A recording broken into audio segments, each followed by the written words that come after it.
Hello friend, so today I'm going to be going through problem 1.2 in Griffiths Introduction to Electrodynamics. In this problem we are asked if the cross product is associative. So with the triple cross product, this being in parentheses A cross B, and then that crossed with C, if that is equal to the same thing as A cross and then in parentheses B cross C. So I'm going to give you a simple example to show whether or not the cross product is associative. So here, if I take this as the length of vector A, and I also say that this is the same vector B, and I take this one that's pointing up as vector C.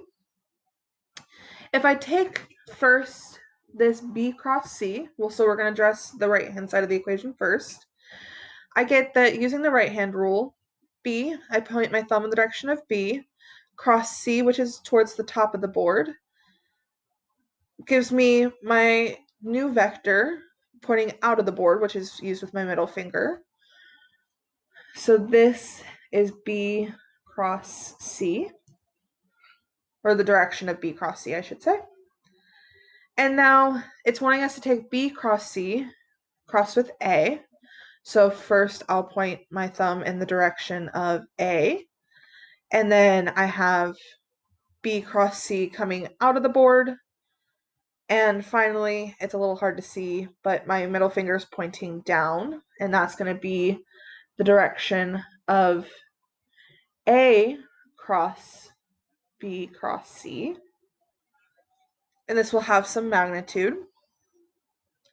So this is what the right-hand side of our equation looks like. It has a direction and a magnitude. But now if I'm looking at the left-hand side of the equation, A and B are the exact same vector.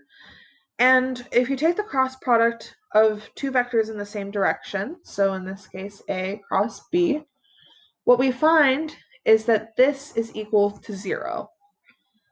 And if I take then A cross B first, try and cross that with C, I just get 0 cross C, which is still 0.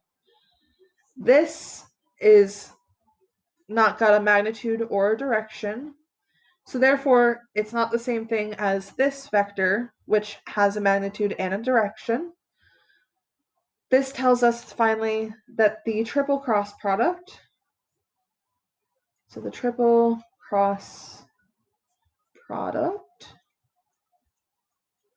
is not associative.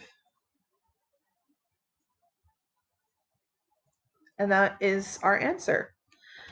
If you have any questions, please leave them in the comments below. And if you have any specific problems you want me to solve, just let me know that as well. But for now, goodbye.